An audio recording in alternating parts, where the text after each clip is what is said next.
Muito bem, lição número 9, parte do domingo, o supremo pecado original. Algumas pessoas pensam que o pecado original foi Eva ter desobedecido a Deus, mas o supremo pecado original, na verdade, foi a cobiça. A cobiça que Lúcifer teve do lugar de Deus. A cobiça que ele teve da posição que Jesus ocupava. A cobiça que ele teve de ser adorado como Deus era adorado. Ele era chamado de querubim cobridor. Aquele que ficava ao lado do trono de Deus, que recebia de Deus todas as ordens e que transmitia aos outros anjos as ordens divinas. Era um anjo especial. Por isso a Bíblia fala assim, com um certo ar de lamentação: como caíste do céu, ó estrela da alva, como foste debilitado. É uma espécie de lamentação, porque Lúcifer era perfeito em beleza, em ciência, em inteligência, mas ele queria algo superior. Ele queria o trono de Deus, o lugar de Jesus. Ele queria ser supremo no universo inteiro. Por isso, na descrição que nós temos do pecado original, encontramos a cobiça como o supremo pecado original. O primeiro pecado que desequilibrou a harmonia do universo. A pergunta, no entanto, continua em nossa mente: como surgiu o pecado assim, num ser perfeito e num lugar tão perfeito? Esse é um mistério que nós não temos acesso. Ellen White chama isso de mistério da iniquidade. Só saberemos no céu se formos para lá pela graça de Deus. Por isso, Ellen White escreveu no livro Verdade sobre os Anjos, na página 31, ela escreveu o seguinte: a entrada do pecado no céu não pode ser explicada. Fosse isso possível, e nós teríamos uma desculpa para o pecado. Mas não houve a menor escusa, ou seja, a menor desculpa para que o pecado iniciasse. A sua origem permanecerá cercada de mistério até o céu. Então, não adianta especular. O que nós temos revelado, nós temos que estudar isso aqui. Mas podemos perceber pela descrição de Isaías e do profeta Ezequiel que Lúcifer teve uma cobiça acelerada. E essa cobiça ele transferiu para Eva quando estava no jardim. Ele transferiu o pecado da cobiça para Eva. Diz o texto bíblico no Gênesis 3, vendo a mulher que aquela árvore era boa, desejável aos olhos e boa para se comer. Então ela tomou do fruto e comeu. Então a serpente motivou Eva para a cobiça do fruto e ela assim tomou do fruto e comeu. Então a pergunta número 1 da lição do domingo diz assim: de acordo com o profeta Isaías, como foi a queda de Lúcifer e qual a importância que a cobiça teve nesse processo? Isaías 14, 12 a 14, como caíste do céu, ó estrela da manhã, filha da alva, como foste debilitado, tu que destruías as nações. E tu dizias no teu coração: eu subirei ao céu, acima das estrelas de Deus, exaltarei o meu trono, e no monte da congregação me assentarei, dos lados do norte. Subirei sobre as alturas das nuvens, e serei semelhante ao Altíssimo. Para a pergunta como o profeta Isaías retratou a queda de Lúcifer e como a cobiça teve espaço nesse evento. Resposta: a queda de Lúcifer aconteceu porque ele cobiçou o lugar de Deus. Ele queria para si a adoração que Deus recebia. E esse desejo, essa cobiça, o derrotou para sempre. Lúcifer era o querubim cobridor, aquele que anunciava as verdades de Deus para todos os anjos. Sua posição de honra superava a de todos os anjos, mas ele cobiçou algo maior. Quando nós cobiçamos algo que nós não temos, mas que é de outra pessoa, e nós queremos isso de qualquer maneira, isso é cobiça. E o 10º mandamento é muito claro: não cobiçarás nada do teu próximo. Mas Lúcifer olhou para o trono de Deus, aquela glória, aquela adoração que os anjos faziam, e ele disse: eu serei semelhante ao Altíssimo. Não é um desejo ruim, serei semelhante ao Altíssimo, mas depende do foco ou da visão que a pessoa ou que o ser está tendo. Lúcifer queria ser semelhante ao Altíssimo, não em bondade, nem em amor e misericórdia. Ele queria ser em poder, em adoração.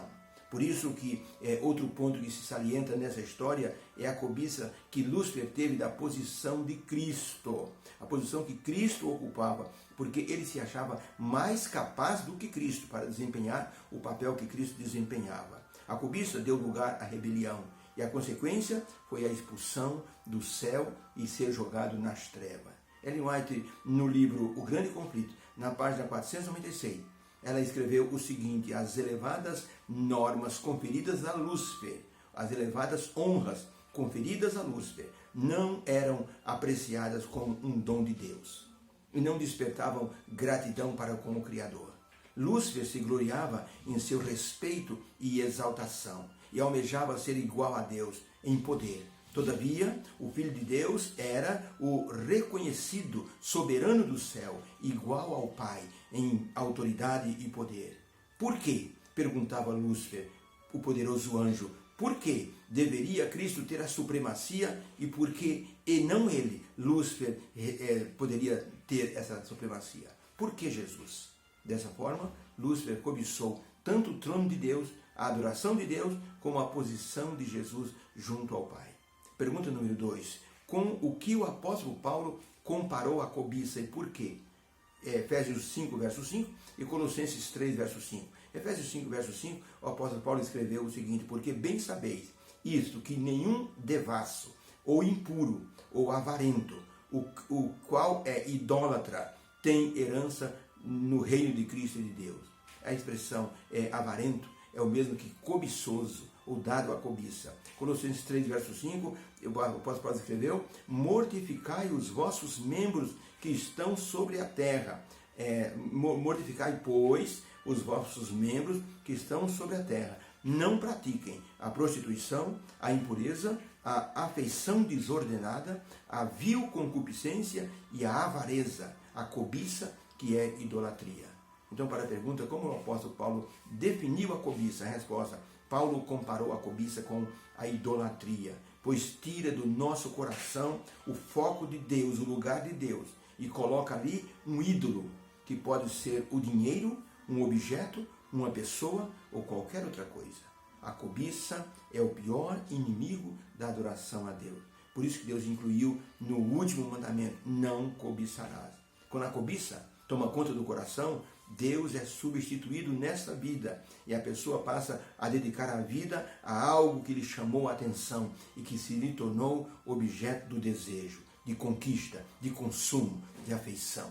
Geralmente, o cobiçoso não sabe onde o seu desejo vai levá-lo, mas ele busca de qualquer maneira ter aquilo que ele está pretendendo, que agrada os seus olhos, o seu coração, a sua mente, a sua vontade.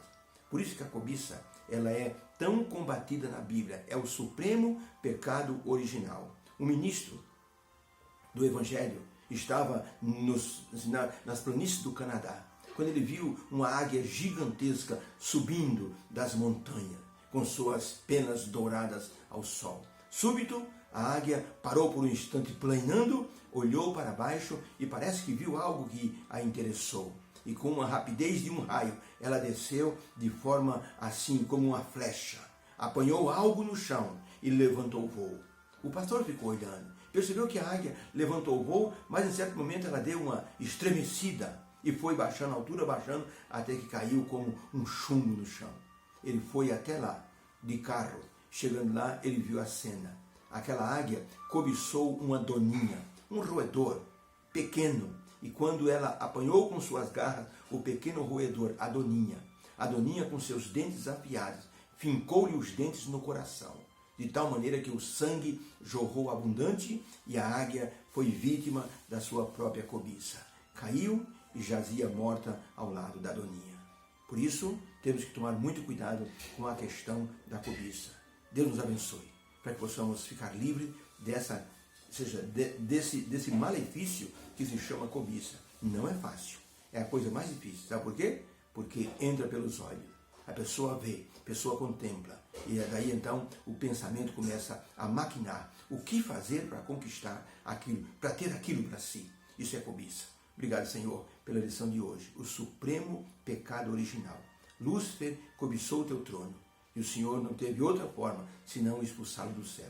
Não queremos ser expulsos de sua presença por causa desse pecado. Ajuda-nos a nos dominar pelo poder do Espírito Santo, em nome de Jesus. Amém. Deus abençoe. Beijo no coração, um feliz domingo. E os 10 dias de oração continuam. Continue orando pelos seus amigos, continue em oração e continue lendo a revista sobre os 10 dias de oração e as 10 horas de jejum. Deus te abençoe. Fique com Deus.